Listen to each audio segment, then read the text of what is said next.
Bienvenidos los televidentes de Canal 9. En esta oportunidad, Casa de la Cultura continúa con la historia. El tema de hoy será el Popol Vuh. Bienvenidos, estimados televidentes. Espero que hayan tenido una buena jornada. En esta oportunidad vamos a enfocar nuestra charla, nuestro tema de hoy será acerca del libro Popol Vuh, el libro sagrado de los mayas. El libro, concretamente, tengo entendido que no es exclusivamente de los hermanos quichés, sino que el libro del Popol Vuh es un libro que rige todo lo que es Mesoamérica. Obviamente algunas historias varían un poco por las mismas costumbres o tradiciones, pero que al final encierra y vuelve a caer en las mismas intenciones de llevar el mensaje a todo Mesoamérica. Obviamente también por cuestiones de idioma o de lenguaje se conocen algunas deidades del Popol Vuh con otro nombre, pero a la final pues se están refiriendo a la misma persona, a la misma deidad. Por ejemplo, existe una deidad que es muy mencionada en los hermanos aztecas, Huitzilopochtli, que aquí los quichaleños le llaman Tojil, y también los cachiqueles también lo reconocemos con el nombre del Tojil. Hoy tenemos acá nuevamente a Miguel Elías. Yo se los he presentado en varias oportunidades. Él es expositor del libro del Popol Vuh en varias regiones, varios países, y quién mejor para que él nos lo comparte, su conocimiento, su historia del libro del Popol Vuh a ustedes. Entonces le damos la bienvenida a Miguel Elías Catú para que él se dé esa oportunidad de transmitirnos ese conocimiento que él tiene. Miguel, muy buenas tardes. Gracias. Quisiéramos que nos desarrolle un poco acerca de ese libro mesoamericano llamado Popol Vuh, acerca de sus conocimientos y acerca de lo que usted ha aprendido a través de sus conocimientos con los hermanos aztecas, con los mexicanos, y quisiéramos que usted nos hiciera el favor de presentarnos ese tema. Sí, gracias. Buena jornada a los amigos de San Martín Jilotepeque. Hoy platicaremos acerca del tema del Popol Vuh. Hoy este es un tema bastante importante para nosotros como guatemaltecos, porque debemos comprender que el Popol Vuh es el libro sagrado de Mesoamérica, o el libro también conocido como el libro sagrado de los mayas. También se le ha conocido como el libro de los quichés. Inicialmente fue conocido así por uno de sus traductores llamado Adrián Recinos. Le llamó el libro de los quichés. Fue realmente quien comenzó o a aplicar el término que es el libro de los quichés. Porque nosotros decimos que es un libro que abarca muchos más aspectos o muchas más latitudes que las que nosotros conocemos. Nosotros sostenemos la hipótesis de que el Popol Vuh realmente encierra toda la cosmovisión, no solo del pueblo quiché, no solo del pueblo maya, no solo del pueblo cachiquel, sino de toda la región de Mesoamérica. Cuando uno recorre toda Mesoamérica, que comprende desde el centro de México hasta el norte de Nicaragua y una pequeña parte de Costa Rica, que se le conoce como Mesoamérica, uno encuentra historias del Popol Vuh, encuentra muchas historias del Popol Vuh regadas en toda la tradición oral de por allá. Hay que también tener en cuenta de que la tradición oral, las costumbres, la tradición oral, la cosmovisión que estaban dentro de los distintos pueblos que habitaban toda esa región, desde México hasta Costa Rica, sí existía comunicación antes de la llegada de los españoles. Quiero que inicialmente nos quitemos la idea de que los cachiqueles estaban en un lado, los utugiles estaban en otro lado, los aztecas estaban en otro lado, los pipiles en un lado diferente, y que no existía comunicación dentro de ellos. Eso no es así. Sí existía comunicación, existían grandes caminos de comunicación y de comercio entre cada una de las culturas y de las comunidades, Y ese intercambio y esa comunicación que existía obviamente también servía para hacer como intercambios culturales. En este caso, pues muchas de cosmovisión, entonces compartían las ideas, los ideales, la cosmovisión y el pensamiento de cada una de las distintas regiones. Por esa razón, muchas de las deidades como Quetzalcóatl, como Tlaloc, que existen en el pensamiento azteca, también existen dentro de las regiones del área maya del posclásico, en este caso antes de la llegada de los españoles. Entonces hay que tener claro esto, hay que tener claro que toda la cosmovisión de todos los pueblos de Mesoamérica tienen un origen común, y además de un origen común, tienen un intercambio de ideas entre ellos y se adaptan al pensamiento de cada uno de estas ciudades. Evidentemente esto ayudó al intercambio político, comercial y religioso que existían entre distintos, y el Popol Vuh es consecuencia de, realmente el Popol Vuh es un compendio de relatos, historias y de la esencia de la cosmovisión del pueblo maya quiché inicialmente. Sin embargo, cuando uno ya escudriña y se va mucho más atrás, uno se da cuenta que no solo es del pueblo quiché, sino que es de todo el pueblo de Mesoamérica, que incluye quichés y cachiqueles. Entonces hay que tener en cuenta eso, hay que tener en cuenta que los pueblos mesoamericanos pues compartían religión y compartían cosmovisión. Y el Popol Vuh es justamente la unión o la recopilación de todas esas historias. También el Popol Vuh no comprende toda la cosmovisión que existía en aquel entonces, sino lo que sucede es que es un compendio muy resumido y de algunas de las historias del Popol Vuh. Algunas de estas historias, algunos arqueólogos se han atrevido a decir que están representadas en las vasijas del periodo clásico del área del norte de Petén y toda esta parte que han encontrado, pues algunas vasijas que replican algunas escenas del Popol Vuh, por lo que algunos arqueólogos suponen que el Popol Vuh cuenta algunas historias, pero muchas de las historias que no se cuentan del Popol Vuh han desaparecido, pero aún así se mantenían dentro de la tradición oral de los pueblos mayas en el norte del Petén. El Popol Vuh entonces es un documento que nos ayuda a comprender, a entender, nos ayuda a reflexionar, y principalmente es un documento histórico, político y religioso de cómo se integraba la Mesoamérica de aquel entonces. Esa es la importancia del Popol Vuh. También hay que tener algo bien en cuenta. Probablemente sea el único documento mesoamericano que se mantenga hasta la fecha que tenga contenido este tipo de documentos. No hay muchos documentos de aquella época que encierre el pensamiento cosmogónico de esa manera. Entonces esa es una de las razones por la cual es único. A la par del Popol Vuh también se puede leer el Chilam Balam, y también se puede leer los Anales de los Cachiqueles, o el Memorial de Sololá, como también se le conoce.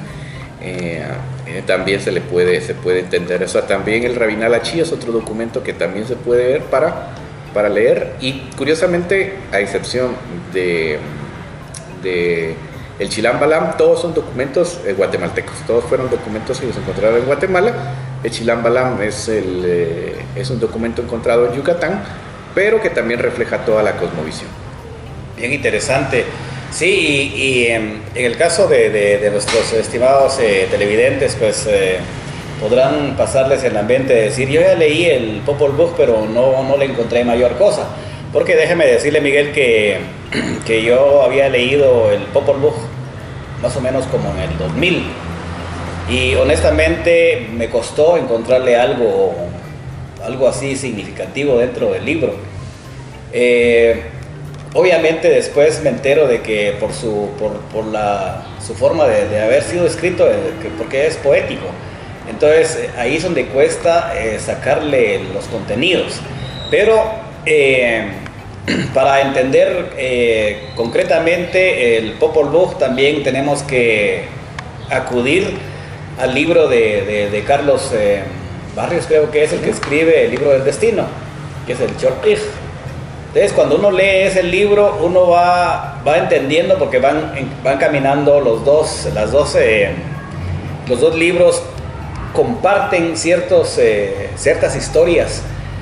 Entonces, lo que hace ese libro del libro del destino es de que le explica a uno el contenido de cada uno de los nahuales que rigen la humanidad, los 20 nahuales con sus 13 energías. Cuando usted también termina de entender lo que Carlos Barrios escribe, entonces ahí usted es donde encuentra mucho significado y le da a usted un conocimiento así bien especial cuando usted lee el Popol Vuh. Porque, por ejemplo, yo encontré una historia muy linda acerca de Ixquic, la mamá de Hunahpu e Ixbalamquej.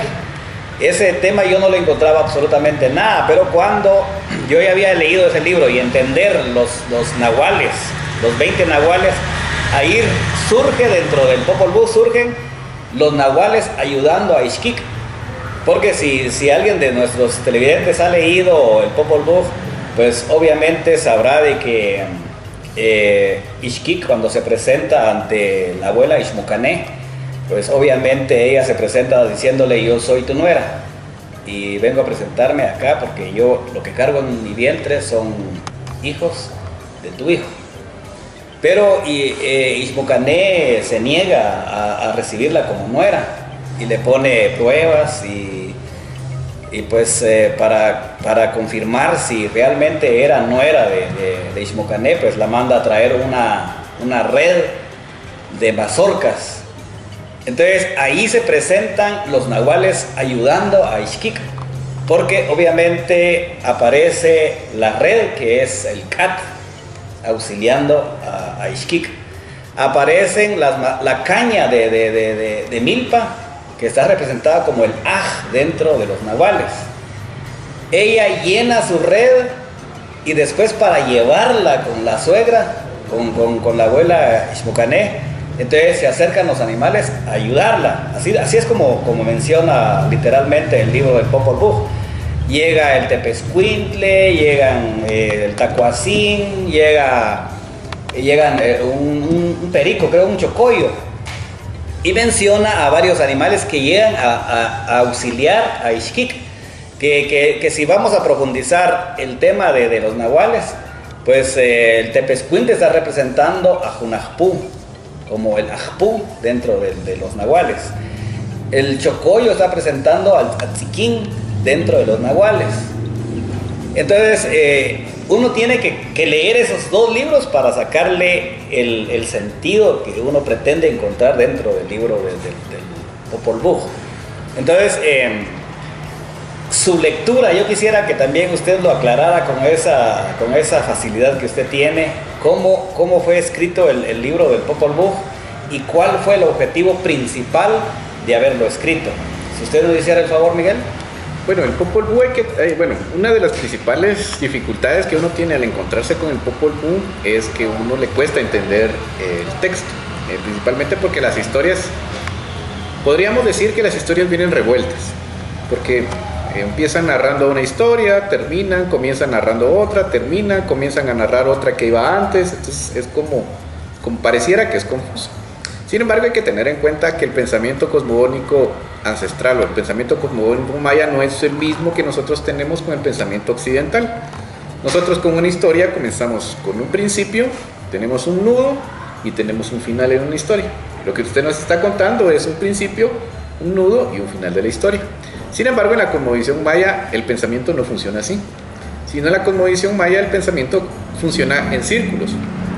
Entonces esa es la razón por la cual es un poco difícil de entender el Popol Vuh, porque comienza con una historia, comienza a narrar esa historia, comienza a narrar esa historia, cambia hacia otra historia, sigue narrando la historia, cambia de nuevo la historia, sigue narrando la historia y vuelve a caer a la misma historia. Entonces ese es el pensamiento circular, porque va narrando cada uno de las historias en círculos. Entonces esa es la primera opción, que hay que entender que uno no está leyendo una historia que tiene su principio, su nudo y su desenlace, sino que siempre son historias en círculos. Eso es lo primero que hay que comprender, por un lado. Y por el otro hay que también entender que la historia del Popol Vuh son realmente la propuesta de Adrián Inés Chávez, que es uno de los investigadores quetzaltecos que escribió un libro, y su propuesta para el libro justamente se llama Popol Vuh, según la propuesta de Adrián Inés Chávez. Sin embargo, también el investigador también quiché, Enrique Samcolop, hace la propuesta de que se llame Popol Vuh, pero los dos coinciden en algo, coinciden de que el Popol Vuh no es una historia como tal, no es una novela, no es un cuento, sino es un poema muy largo. Entonces ellos proponen que el Popol Vuh sea escrito como versos, en forma de versos. Entonces ellos escriben el Popol Vuh en forma de versos y así es como el Popol Vuh se va desarrollando a través de la escritura del Popol Vuh como tal en forma de versos en el texto. Leyéndolo en versos es mucho más sencillo de entender. ¿Por qué estuvo escrito el Popol Vuh? El Popol Vuh fue escrito para preservar la memoria histórica de los pueblos. Esa es la principal función del Popol Vuh, el principal objetivo. Antes de la llegada de los españoles, la escritura por parte de los mayas era fundamental dentro de los pueblos. Se habla de que a la llegada de los españoles, los mayas en sus casas tenían bibliotecas, cada uno tenía sus bibliotecas, no como los libros que nosotros conocemos, pero sí códices que mantenían el secreto o mantenían, mejor dicho, los conocimientos ancestrales que se tenían de sus comunidades. Por ejemplo, es como tener en la casa que tuviéramos un recetario de medicinas, como que tuviéramos un diccionario, como que tuviéramos distintos libros que nos van a ayudar en el día a día a nosotros. Por lo cual, la palabra escrita para los mayas en aquel entonces era fundamental, era muy importante la palabra, tanto así que es uno de los pocos, si no es que la única civilización en el mundo, antes de todo esto, que tiene un dios dedicado a la escritura, que era un dios escribano. El dios escribano justamente era un conejo. ¿Y por qué era un conejo el dios escribano? Porque a través de él tenía el origen el conocimiento. O sea, el conejo es el conocimiento. Me has dicho que el conejo es el origen. Entonces, el conejo que escribía daba origen a el conocimiento. Esa era la intención de haber hecho al conejo como un escribano. Y están en los códices, y ese conejo aparece en los códices, y ese conejo aparece en las vasijas, y ese conejo es curioso porque también ese conejo es muy amigo del dios del maíz. Es curioso porque siempre existe una relación entre el conejo y el dios del maíz. El dios del maíz puede aparecer solo, pero el conejo no puede aparecer sin el dios del maíz, y siempre es un escribano porque tiene una pluma con la cual está escribiendo. Entonces, ¿por qué era tan importante? Porque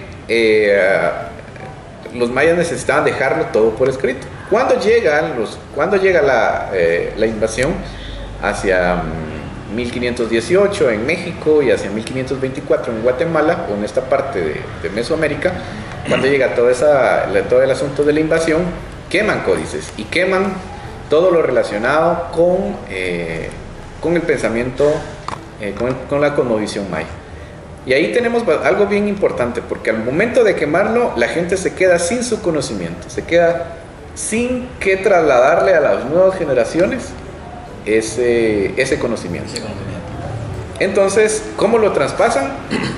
La única forma en la que tenían para traspasar era a través de escribir, pero no escribían como nosotros lo hacemos en la actualidad. En la actualidad nosotros usamos unas grafías que se llaman letras o se llaman consonantes, letras o consonantes, que es derivado de un sistema latino, o sea, de un sistema que proviene del latín. Por eso que existe la A, B, C, todo el abecedario. Sin embargo, en aquel entonces no se escribía así, se escribía en forma de glifos. Eran glifos los que se escribían. Y esos glifos era una insignia que tenía 3 partes, y en esas 3 partes decían una palabra o decían una frase, en esas 3 partes que tenían las insignias. El mundo católico eso lo vio como algo satánico, lo vio como algo pagano y lo vio como algo malo. Entonces empezaron a quemar eso y les prohibieron escribir en glifos. La gente perdió con el tiempo ese conocimiento de interpretación de glifos, pero aprendió el sistema latino, el que nosotros conocemos. Entonces hubo una serie de escribanos también que aprendieron las grafías latinas y aprendieron el español y sabían su propio idioma. En este caso, en caso del Popol Vuh era el quiché, y escribieron el Popol Vuh. No con ese nombre, pero sí escribieron el Popol Vuh.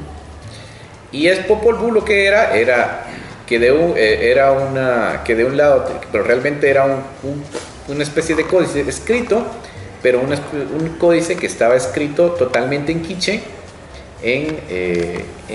imagino que en un libro, pero estaba escrito con letras latinas.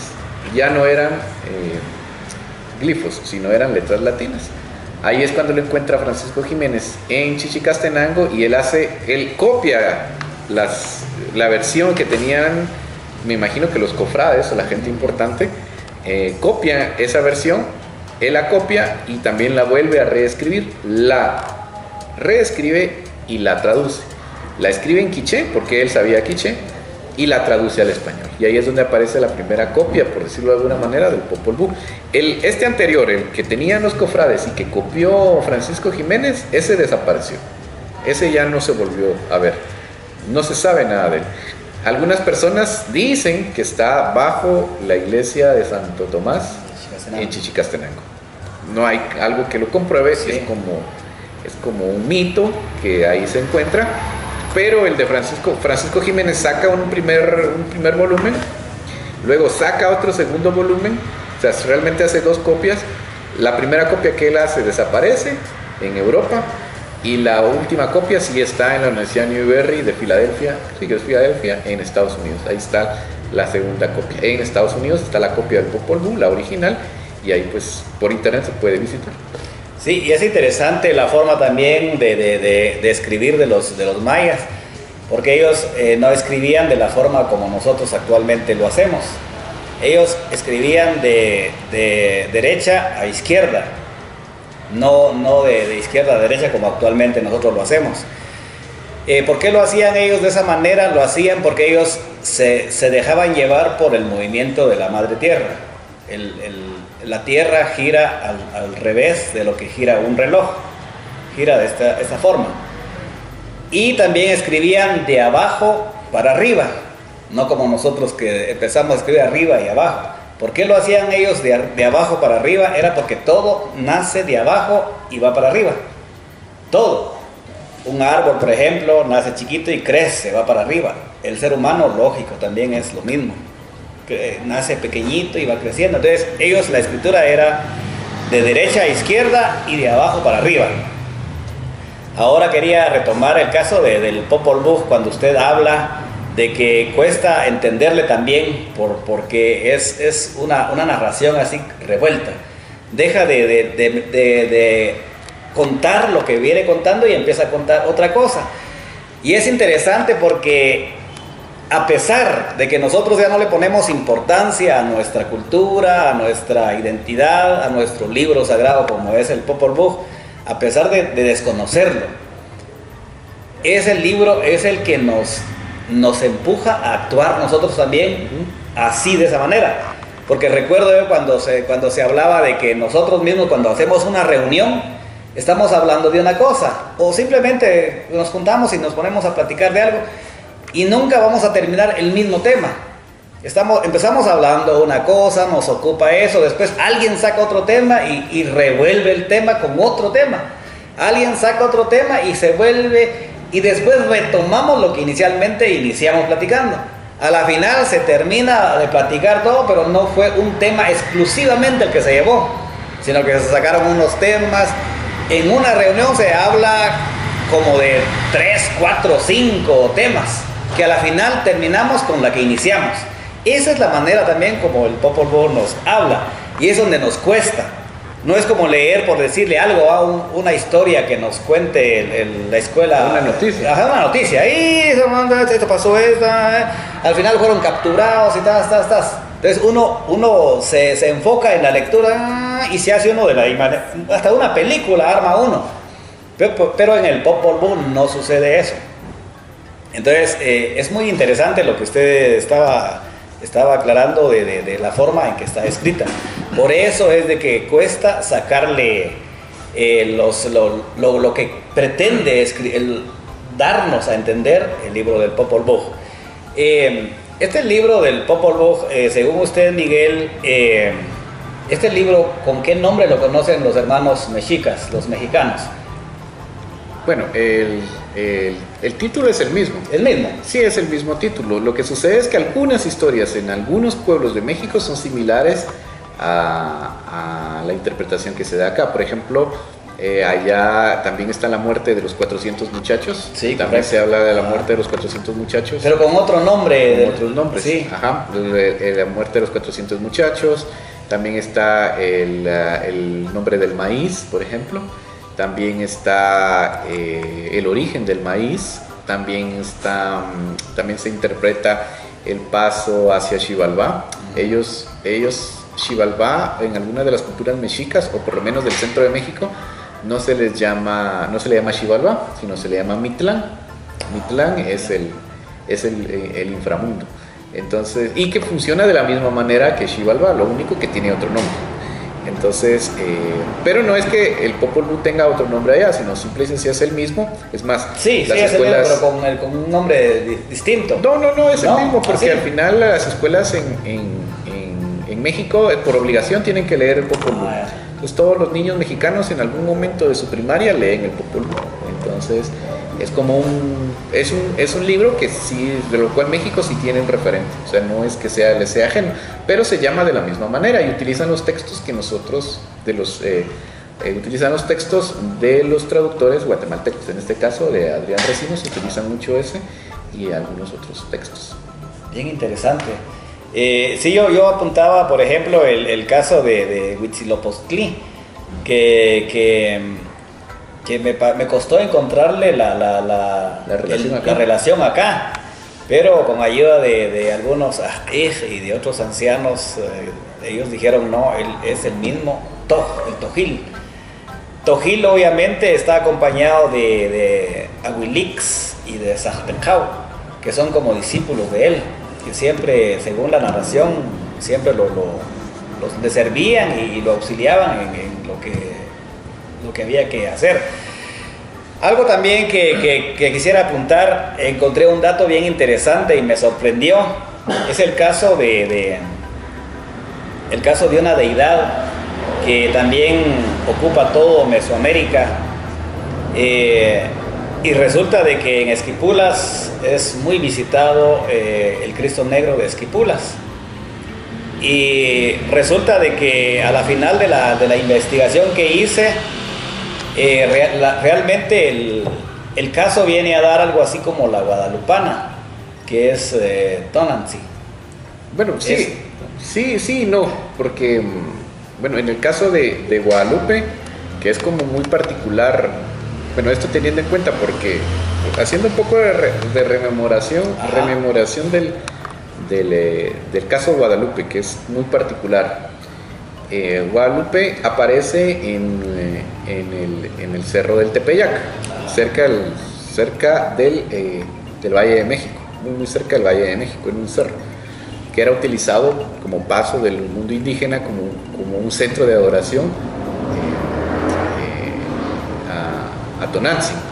Tonantzin era la diosa de la fertilidad que habitaba su propio templo allí en el cerro del Tepeyac. Esa era la primera parte. Los españoles, al ver que los indígenas, en este caso los mexicas, acudían a ese cerro a adorar a Tonantzin, ellos dijeron que eso ya no lo podían hacer porque ya estaban cristianizados. Entonces decidieron botar el templo de Tonantzin y erigir su propio templo, su propio templo, para que los indígenas llegaran otra vez, siguieran llegando a adorar, pero ya no a una figura azteca, sino llegaran a una figura cristiana. El asunto es que sí necesitaban como amarrar el concepto o amarrar la idea a alguien en específico, en este caso a una imagen, y toman la idea de la Virgen de Guadalupe de España. La Virgen de Guadalupe, porque la Virgen original, por decirlo de alguna manera, de Guadalupe es española. ¿Y por qué eligen a ella? Porque ella tiene dos particularidades. La primera es una Virgen morena. ¿Y por qué es morena? porque es una virgen que fue hecha o fue trabajada durante la invasión de los moros a la península ibérica. Y los moros eran morenos, entonces le dieron la tonalidad morena a la Virgen de Guadalupe, morena, en España. Eso es bueno. Y otra de las características es que es una virgen aparecida. ¿Qué significa esto? Significa que es una virgen que se aparece en España. La historia cuenta de que había un pastor que se le aparece la virgen a la orilla de un río. Y la virgen le dice al pastor que construya una iglesia en el lugar donde se le aparece a él. Esta historia, que les pareció bastante interesante a los frailes en aquel entonces, se la traen a América y cambian el río por un cerro y cambian a un pastorcillo por un indígena, por Juan Diego, justamente por Juan Diego. Así es como aparece la primera versión, porque esta versión o esta narración de la Virgen de Guadalupe aparece en un libro hacia 1560, 30 años, escrito por un fraile, 30 años después de la supuesta aparición de la Virgen, que fue en 1531. Y esa aparición, o sea, en ese libro no dice absolutamente nada de que haya sido un milagro, sino habla de una narración, como de un cuento, que utilizan para justificar la aparición de la Virgen. Entonces, cuando imponen a la Virgen ahí, a la Virgen de Guadalupe, el mundo del pensamiento cosmogónico mexicano sigue acudiendo y en vez de adorar a Tonantzin, adora a la Virgen de Guadalupe. Hay un error muy común, que es bastante común, bastante frecuente, o uno tiende a equivocarse de pensar que la Virgen de Guadalupe es Tonantzin. No, la Virgen de Guadalupe no es Tonantzin, sino que la Virgen de Guadalupe la pusieron en vez de Tonantzin, porque ya existía la Virgen de Guadalupe. Entonces ahí cambian el pensamiento del mundo indígena para adorar a una virgen, o en este caso venerar, que creo que es la palabra, para venerar a la Virgen y no venerar a Tonantzin. Ese es el cambio que hacen. La gente sigue llegando y realmente el Cerro del Tepeyac sigue siendo un punto energético muy fuerte y la gente sigue llegando desde muchos lugares. Y eso no ha cambiado en cientos de años. Sí, y yo toqué ese tema, Miguel, pero quiero volver a retomar el caso que me estaba ocupando cuando usted me hizo esa aclaración de Tonantzin. Esquipulas realmente, así el nombre original es Campula, según la investigación que yo hice. Los que conocen el cachiquel, pues saben de que es oscuridad, es negro. Y mis hermanos que hablan cachiquel, pues ellos siempre nombraron a los ladinos como o como cachilanes. Específicamente ellos hasta el pan le dieron el nombre diferente, porque ellos el pan lo nombraron en cachiquel como cachilangüí, la comida del cachilán, o sea, la comida del ladino. Entonces, estoy haciendo esas referencias para que más o menos tengamos una idea de que Campulá hacen lo mismo que con Tonantzin. Entonces, realmente cuando la gente visita la Basílica de Esquipulas, también hace lo mismo que en la Basílica de Guadalupe. Realmente la esencia, la figura mística de ahí, de ese lugar, es Campulá.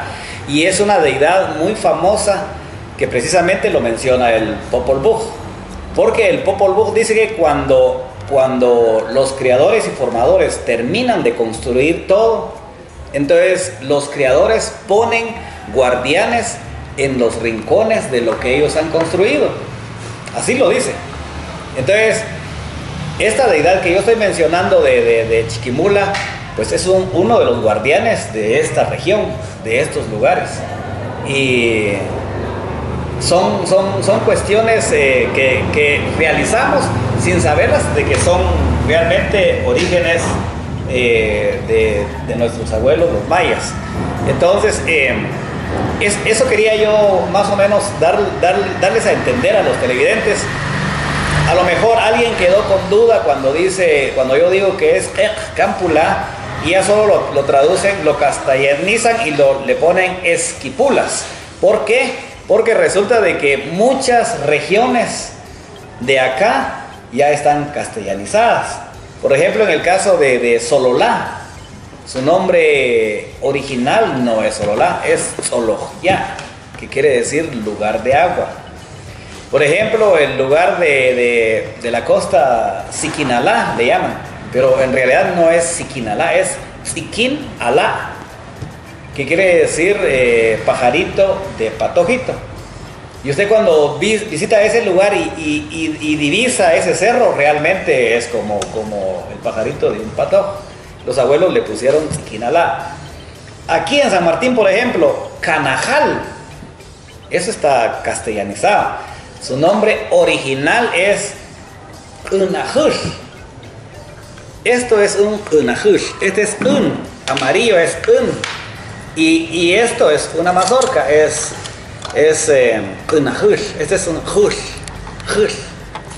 una mazorca amarilla. Entonces, cuando yo investigué ese tema en Canajal, me dicen, lo que pasa es que en este cerro, hace muchos años, lo cuentan ellos, hace muchos años unos señores andaban paseando y en la cima de ese cerro encontraron 4 mazorcas amarillas y no había rastrojo cerca ni nada.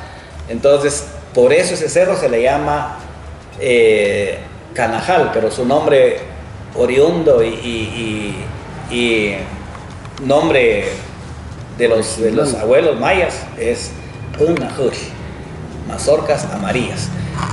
Llegué a eso para que más o menos tengamos idea del lugar de Esquipulas, que su nombre original es Campulá.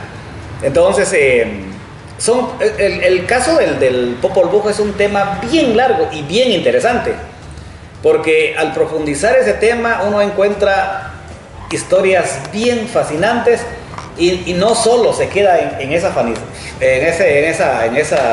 término de fascinar, sino que también de una o de otra manera nos involucra a nosotros como sociedad.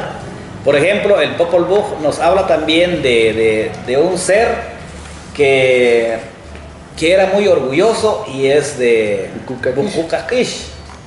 Él se creía ser Dios, él le decía a la gente, según la narración del Popol Vuh, que él decía: agradezcanme a mí, que yo soy el sol, yo soy el que les doy la luz, yo le doy la energía. ¿Y en qué se basaba, según el Popol Vuh? Es en sus dientes. En los dientes que él tenía, sí, eran dientes muy brillantes, eran como de marfil, según me cuentan, o cuenta el libro. Entonces el corazón del cielo pues no le gustó que él se comparara con una deidad, y es donde manda a Hunahpu Ixbalanquej para avergonzarlo. Y resulta que es bien interesante este tema, porque dentro del conocimiento maya no existía el pecado. Para los abuelos mayas solo existían los errores, y posteriormente a los errores viene la vergüenza. Y es bien interesante tocarlo, porque honestamente eso es lo que sucede dentro de nuestro entorno, dentro de la sociedad. Eso es lo que se maneja. Por ejemplo, en el caso de Eric Barrondo, al haberse ganado la medalla, pues ahí no puso en vergüenza a ese pueblo, sino que lo alzó. Se sintieron orgullosos de que un oriundo pues se ganó la medalla. Pero ¿qué es lo que pasa cuando en un pueblo existe un grupo de secuestradores o un grupo haciendo daño a otros hermanos? Está, por ejemplo, el caso de los hermanos de Pasaco, que hubo en una oportunidad donde decían que dejaran de nombrarlos como Pasaco, porque ya mancharon el nombre de los de Pasaco. Decían la banda del Pasaco, la banda de los no sé dónde. Entonces eso pone en vergüenza a ese lugar, o a ese pueblo, o a esa comunidad. Entonces lo mismo ocurría con Bukukakish. Él se creía ser una gran persona, se creía ser una deidad o Dios. Entonces, ¿qué es lo que hicieron los gemelos? Fue nada más atalayarlo cuando él estaba comiendo la fruta preferida de él en el manzal, Entonces Jonaspu se acerca con su cerbatana y lo derriba de arriba y cae. Entonces esa historia sigue contando de que Ixmucané y Ixpiacoc, los dos abuelos de Jonaspu, iban pasando, lo hicieron a propósito, iban pasando cerca de la casa de Ucujasquish, y el cerbatanazo le fue pegado acá en la quijada y le aflojó los dientes. Cuando él ve a los ancianos, los llama y les dice: ustedes que son ancianos, ¿qué saben hacer? ¿Qué curan? ¿Qué conocimiento tienen para beneficiarme a mí? Que yo estoy muy mal. Y le dicen: ¿y en qué te podemos ayudar? Nosotros sabemos curar hueso, golpes y otras cosas más. Y él dice: pues precisamente unos niños malcriados me pegan con una cerbatana, dejo que me aflojaron los dientes y no puedo comer.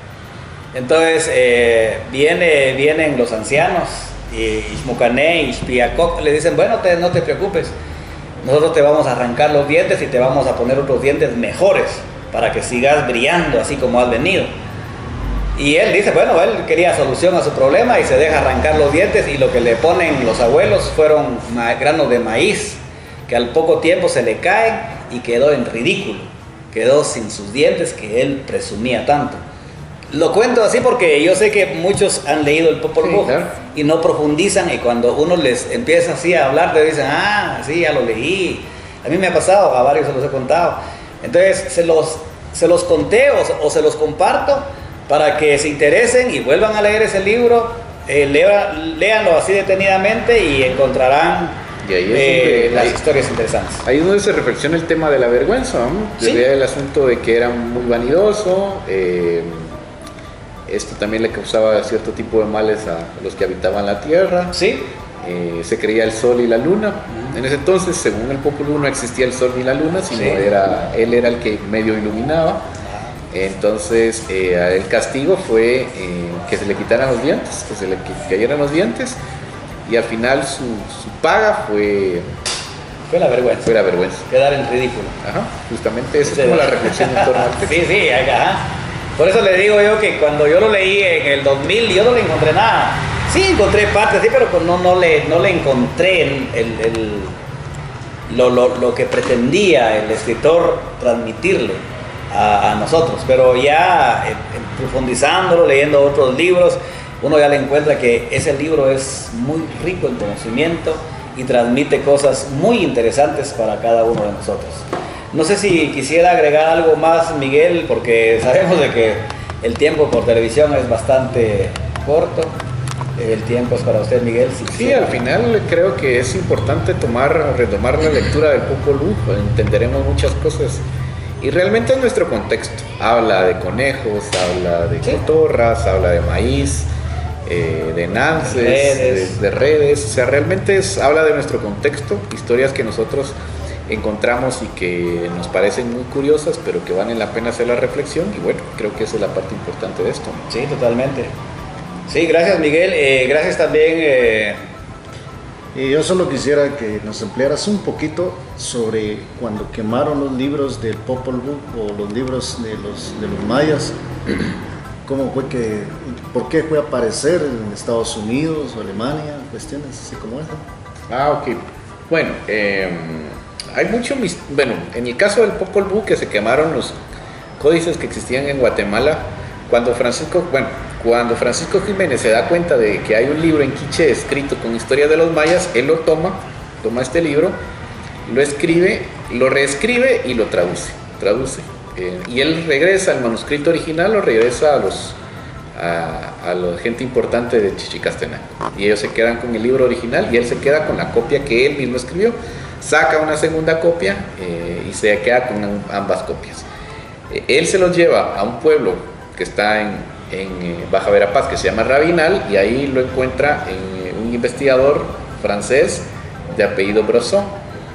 Cuando Brosseau encuentra el primer texto, se lo lleva para Francia. Y también luego viene otro investigador que es alemán y se lleva el segundo documento. Bueno, a él se lo regalan. Muchos dicen que se lo regala a la Universidad de San Carlos porque estaba en sus archivos, y lo entregan como un regalo diplomático, como decir: miren, tenemos esto, llévese. Y se publican dos versiones, la de Brosseau se publica más o menos por 1855, 1860, y la segunda versión que se publica en 1870 más o menos. Ahí es donde se publican, y la versión final que conocemos nosotros inicialmente fue la versión de una traducción al francés. Ni siquiera se tradujo al español, sino se tradujo al francés. Brosseau se queda con los archivos, y bueno, los archivos quedan durante mucho tiempo escondidos, y la universidad compra esos archivos más o menos como en 1930 y se lo lleva a Estados Unidos. Se queda en Estados Unidos, y ahí es donde se encuentra ahora ese archivo original. Lo que nosotros conocemos pues ya son copias de lo que leyeron dentro de ese texto original, pero la última versión, la segunda versión de Francisco Jiménez se encuentra en Estados Unidos. La primera versión no se tiene idea dónde quedó, pero la segunda versión sí se tiene idea. En este caso pues sale de Guatemala hacia mediados del siglo XIX y llega a Francia, y de Francia regresa, se va a Estados Unidos, donde finalmente se queda porque compran los archivos en aquel entonces. Sí, también gracias Gregorio por hacer esa pregunta muy interesante. También hay que tomar en cuenta de que esa historia del Popol Vuh no precisamente estaba solo en un libro, sino que esa estaba en la cabeza de todos los ancianos. Ellos lo contaban a los hijos a los nietos, y se lo digo con toda seguridad porque en Escuintla yo me encontré a un amigo de Cobán. Él tiene como 72 años. Y cuando por los cocos que yo voy a la costa, y nos pusimos a platicar y salió el tema del Popol Vuh, y él me dijo, mire usted, me dijo, ese libro es bien interesante, me dijo, porque fíjese, me dijo que mi abuelito a nosotros nos hablaba, decía él, a nosotros nos hablaba esas historias. Dijo. Cuando yo entré en la escuela nos pidieron que compráramos el libro y que lo leyéramos, y cuando yo empiezo a leer ese libro, dijo, si eso yo lo sabía, dijo. Lo que yo no sabía, dijo, era de que la historia que me estaba platicando mi abuelito era el Popol Vuh, pero la historia que encontré yo dentro de ese libro llamado Popol Vuh es la historia que yo ya me lo sabía de memoria. Entonces, ¿qué nos indica eso? De que esa historia era oral. La gente lo tenía en la cabeza y ellos sabían de esa historia. Y los libros que Miguel habla de que se quemaron, pues son otros libros, obviamente, de agricultura, de todo, astronomía, todo eso, porque todavía hay unos escritos en España, creo yo, está el Códice de Madrid, el Código de Dresde, y sí, el Dresde, Madrid y de París. Ajá. Entonces es una lástima que nosotros no lo tengamos, pero ahí está la historia. Entonces, gracias nuevamente, Gregorio, por esa intervención muy interesante e importante. No sé si quisieran agregar algo. Bueno, sobre el Popol Vuh yo diría que hay mucho de qué hablar. Muchísimo. Pero realmente diría que como lo estamos trabajando por partes, estaríamos continuando en una próxima ocasión. Estaríamos continuando para ampliar más pues, sobre la historia. Lo que Casa de la Cultura busca es dar a conocer la historia a nuestro pueblo, para que sepan de dónde venimos, quiénes somos y a dónde vamos. Con esto agradecemos a los televidentes de Canal 9. Una vez más, Casa de la Cultura pues, sigue trabajando en lo que es la historia, agradeciéndole aquí a Epifanio y a Miguel Ángel Elías, y también al Canal 9.